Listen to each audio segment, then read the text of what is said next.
Hello दोस्तों, एक बार फिर से स्वागत करता हूं आप सभी के हमारे यूट्यूब चैनल में। आशा करते हैं आप लोग स्वस्थ होंगे, मस्त होंगे और अपनी तैयारी में व्यस्त होंगे। मैं पंकज कुमार आपको मध्यकालीन इतिहास से संबंधित अगली क्लास लेकर उपस्थित हूँ। आज के क्लास में हम लोग उत्तरकालीन मुगल बादशाह के अगले जो शासक होते हैं मोहम्मद शाह, क्या होता है मोहम्मद शाह या जिसे रोशन अख्तर भी कहा जाता है, इनके बारे में बात करेंगे। इनका शासनकाल कब से कब होता है, इन्होंने साम्राज्य विस्तार के लिए कौन कौन सी नीतियां लाते हैं और इनका कौन सहयोग करता है कि एक शासक बनने के क्रम में। ऐसे ही महत्वपूर्ण बिंदुओं के साथ आज के सेशन में हम लोग उपस्थित हुए हैं। आज के सेशन को प्रारंभ करने से पहले एक बार हम लोग पिछले सेशन को देख लेते हैं कि पिछले सेशन में हमने क्या क्या अध्ययन किया था। अगर पिछले सेशन की बात करें तो उसमें दो महत्वपूर्ण जो कह सकते हैं, दो जो शासक होते हैं उनके बारे में अध्ययन किया था। कौन दो शासक होते हैं? रफी उद्दरजात होते हैं। क्या होता है? रफी उद्दरजात होते हैं। अगर इनके शासनकाल की बात की जाए तो इनका शासनकाल 1719 ईस्वी में लगभग 3 माह तक ये शासन करते हैं। इन्होंने साम्राज्य विस्तार के लिए कोई भी नीतियां नहीं अपनाते हैं।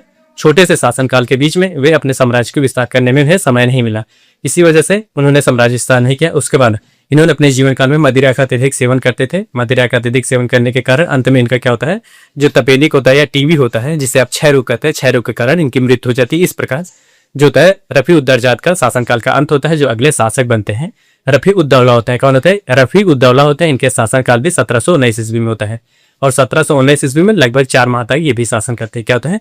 4 माह तक शासन करते हैं। इन्होंने भी साम्राज्य विस्तार के लिए कोई भी रणनीति न अपनाते हैं, नहीं इन्होंने रणनीति अपनाने के लिए साम्राज्य विस्तार करने के लिए साम्राज्य में या शासन में बने रहना आवश्यक है। जब कोई व्यक्ति शासन साम्राज्य में बना रहेगा तभी वह साम्राज्य विस्तार की नीति बनाएगा और उसका कार्यान्वयन करेगा।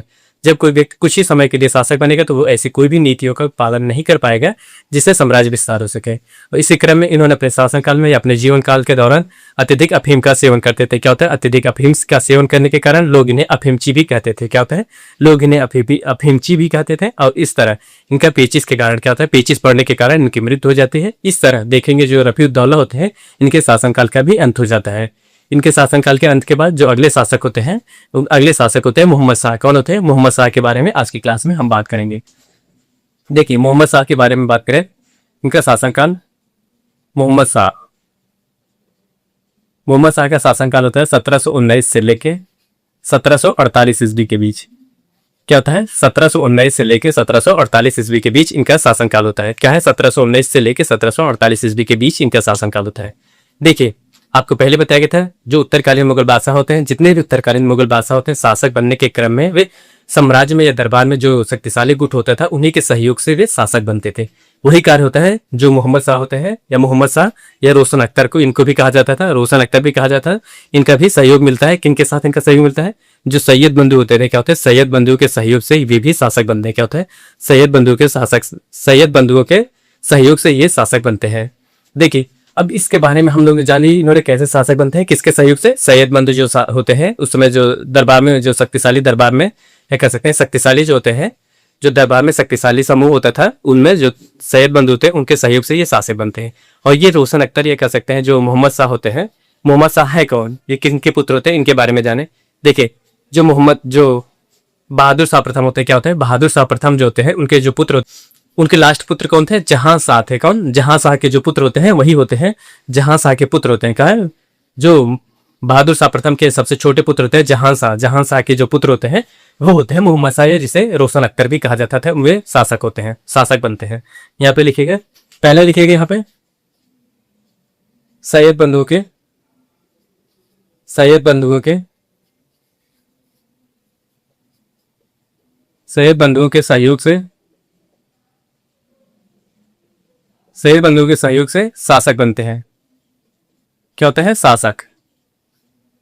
शासक बनते हैं।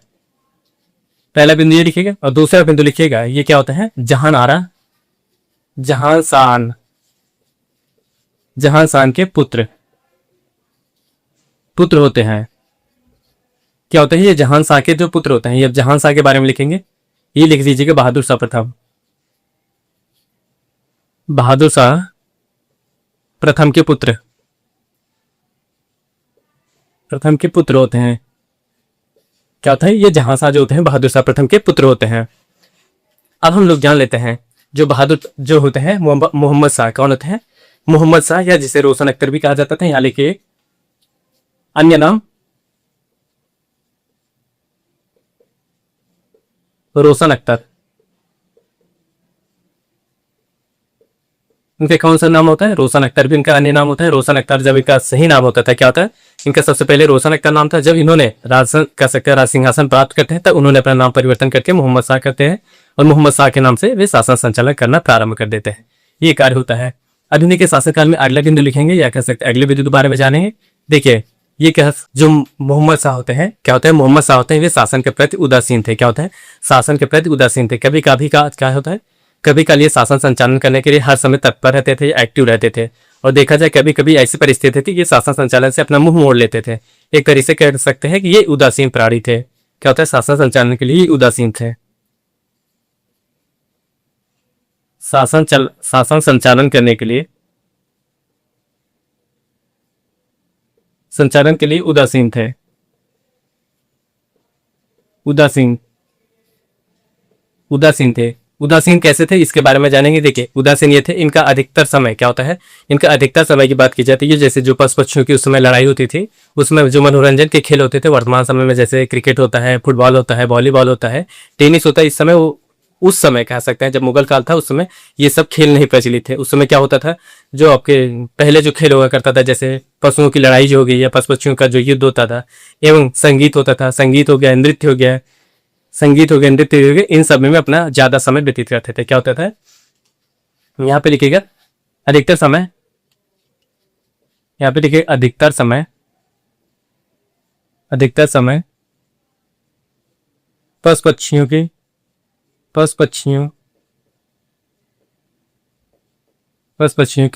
युद्ध में व्यस्त, पशु पक्षियों के युद्ध एवं गीत संगीत एवं नृत्य में व्यस्त रहते थे। नृत्य में व्यस्त है।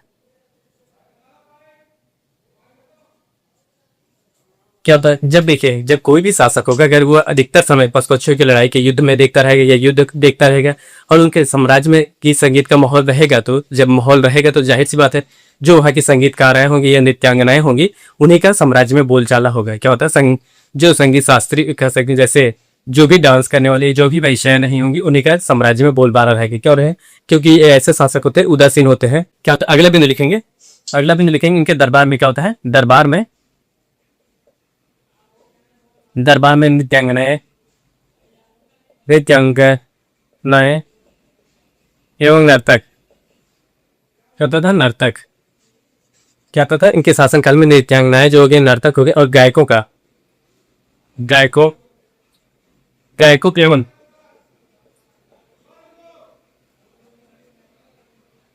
एवं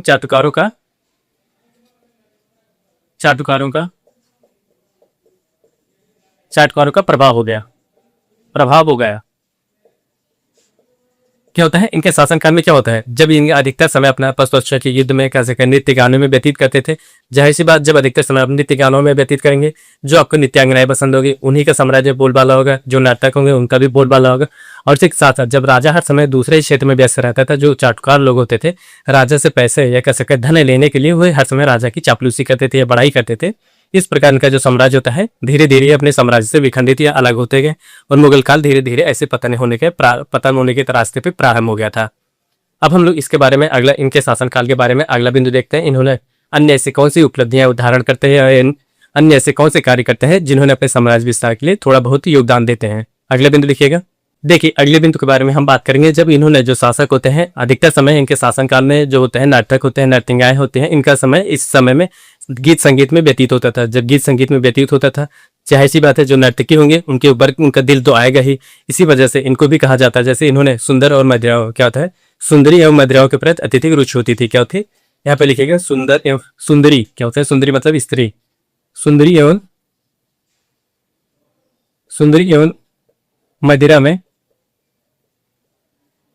मदिरा में अत्यधिक रुचि।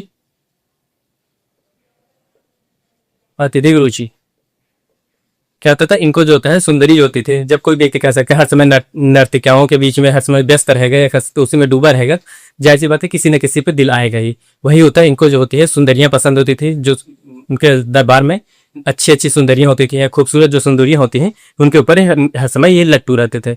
और जब कह सकते हैं नृत्य गानाएं चलते हैं तो आप लोग देखेंगे मूवियों में देखे नहीं होंगे ऐसे जो व्यक्तियों का वो कह सकते हैं गद्दा होगा, गद्दा पे लेटा होगा, अंगूर अंगूर के गुच्छे खाता होगा, उसके के साथ साथ जो सामने होगी नृत्यांगनाएं वो डांस करती होंगी। वही कार्य होता था उस समय, जो अय्यास राजा होते थे वही सब कार्य करते थे।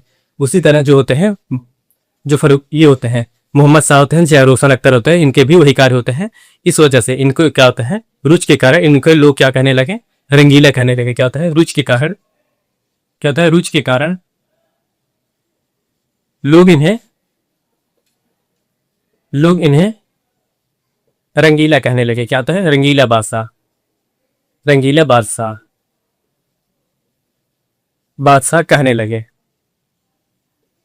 कहने लगे।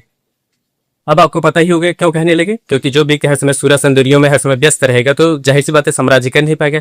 इसी वजह से लोग इनसे परेशान होकर इनको रंगीला बादशाह कहा गया। मतलब आप वैसे भी व्यवहारिक भाषा में सुनेंगे एकदम वो रंगीला है या रसिक है, रसिक प्रेमी है, तो मतलब वो महिलाओं के प्रेमी होते हैं। इसी वजह से इनको भी वही साम्राज्य में इनका यही कार्य होता था, हर समय नृत्यांगनाओं में व्यस्त रहते थे। साम्राज्य से इनसे कोई लेना देना नहीं है, साम्राज्य का विस्तार हो या ना हो हमसे कोई लेना देना नहीं है। हमारा कार्य है, हम नृत्य देखेंगे, नाच गाना देखेंगे और पशुओं की लड़ाई देखेंगे, बस हमारा यही कार्य होता है। राजा जो को या राजा को जो कार्य होता है दूसरा कोई देखे मुझसे उससे नहीं लेके, बस केवल सिंहासन पे इनका नाम होता था, बस ये याद रखिएगा। क्योंकि देखिए जो सिंहासन पे इनका नाम होता था किन के कारण होता था, जो सैयद बंधु होते थे, सैयद बंधु के सहयोग से ये शासक बनते हैं। शासक बनने के क्रम में अब जाहिर सी बात है अगर किसी के सहयोग से कोई शासक बना रहेगा तो जो आपको पहले बताया गया था, जो उत्तरकालीन मुगल बादशाह होते हैं, उत्तरकालीन मुगल बादशाह में गुटबंदी होना प्रारंभ हो गए थे। जो शक्तिशाली गुट होता था, बाकी जो अन्य गुट होते थे, अन्य गुट जो होते हैं आपस में सहयोग कर लेते हैं, कह सकते हैं आपस में मिल जाने के कारण जो मजबूत गुट होता था उनके ऊपर कह सकते हैं उनको मारने की या कह सकते हैं उनको हटाने की या उनको जान से मार देने की परिस्थिति उत्पन्न कर देते थे। यही कार्य होता है जो जो मोहम्मद शाह होते हैं। क्या होता है, मोहम्मद शाह के शासन या कह सकते हैं गद्दी पे आसीन करने में जिनका सहयोग होता है सैयद बंधु का, सैयद बंधु को मारने के लिए। क्या होता है, सैयद बंधु को समाप्त करने के लिए या मारने के लिए जो दिल्ली की राजमाता होती है, क्या होते हैं, दिल्ली की राजमाता, और जो तुरानी दल के नेता होते थे, तुरानी दल के नेता जैसे निजाम मुल्क थे, कौन थे, निजाम मुल्क हो गए, शहादत अली खां हो गए, कौन होते हैं, शहादत अली खां हो गए, एवं हैदर खां, कौन होते हैं, हैदर खां के सहयोग से वे इनको जो सैयद बंधु होते हैं उनको समाप्त करना चाहते हैं एक खड़े के साथ। यहाँ पे लिखेगा, यहाँ पे लिखेगा सैयद बंधु को समाप्त करने के लिए। अगला बिंदु है सैयद बंधुओं को समाप्त करने के लिए दिल्ली की, कहते जो दिल्ली की राजमाता थी, दिल्ली की राजमाता व तुरानी दल के नेता,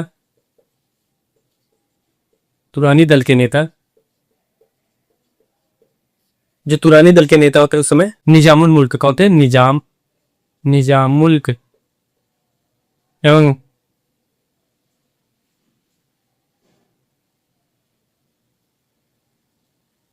एवं शहादत अली खां कौन थे, शहादत अली खां एवं हैदर खां कौन थे, हैदर खां। हैदर खां ने रणनीति बनाते हैं,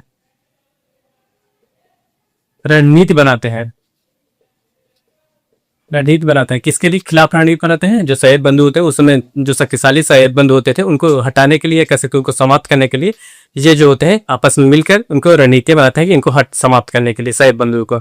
जो सैयद बंधु की बात की जाए तो सैयद बंधु में दो लोग थे, हुसैन अली, क्या होते हैं, हुसैन अली और हसन अली थे। क्या होता है, हुसैन अली और हसन अली थे। जैसे बात की जाए शासन संचालन चल रहा था, शासन संचालन के बाद कुछ समय पश्चात जो होते हैं दरबार से जैसे निकल रहे थे, क्या होता है, दरबार से जब हुसैन अली निकल रहे थे, क्या होता है, हुसैन अली निकल रहे थे तो हैदर अली ने, जो हैदर खां होते हैं, क्या है, जो हैदर खां ने इन्होंने इस छुरा घोंप देते हैं। क्या होते हैं, सैयद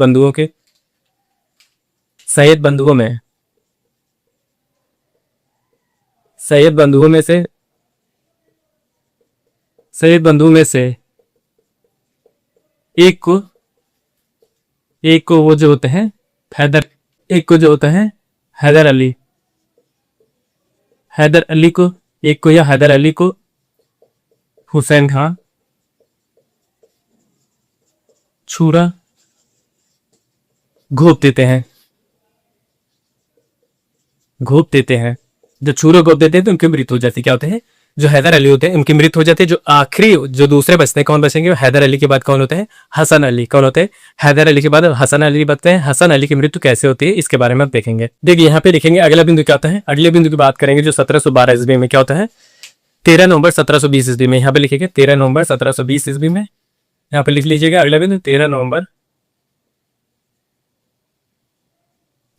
1720 ईस्वी में क्या होता है। 13 नवंबर 1720 ईस्वी में जो होता है अब्दुल्ला खां। कौन होते हैं? जो अब्दुल्ला खां होते हैं,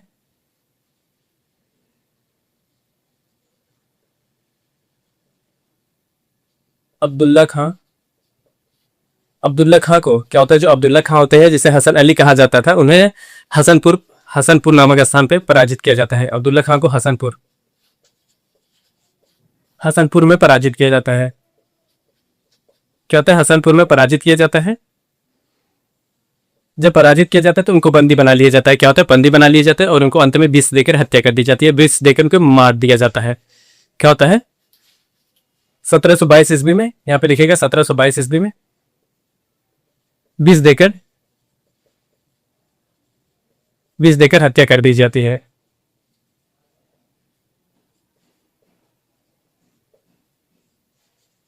क्या होता है? देखिए 13 नवंबर 1720 ईस्वी को ये युद्ध होता है। जो अब्दुल्ला खां होता है, अब्दुल्ला खां ने हसनपुर पे आक्रमण करते हैं। आक्रमण करने के बाद उन्हें पराजित किया जाता है। पराजित करने के पश्चात उनको बंदी बना लिया जाता है। 2 वर्षों तक उनको बंदी बनाया जाता है। अंत में क्या होता है? अंत में 1722 ईस्वी में जो हसन अली होते हैं उनको जहर देके या विष देके मार दी जाता है। क्या होता है? जहर देके या विष देके उनकी हत्या कर दी जाती है। अब इससे संबंधित हम अगले भाग में लेके आएंगे जो मोहम्मद शाह ने, इसके अगले बिंदु में हम देखेंगे मोहम्मद शाह ने अपने साम्राज्य विस्तार के लिए और कौन सी नीतियां अपनाते हैं। जब सैयद बंधुआ उनके ऊपर से हाथ हट गए तो उसके बाद कौन सहयोग करते हैं उनके साम्राज्य विस्तार के लिए। ऐसे महत्वपूर्ण बिंदुओं के साथ हम लोग अगले क्लास में कल उपस्थित होंगे। आज के लिए बस इतना ही, मिलते हैं नेक्स्ट वीडियो में। तब तक के लिए धन्यवाद, बाय बाय।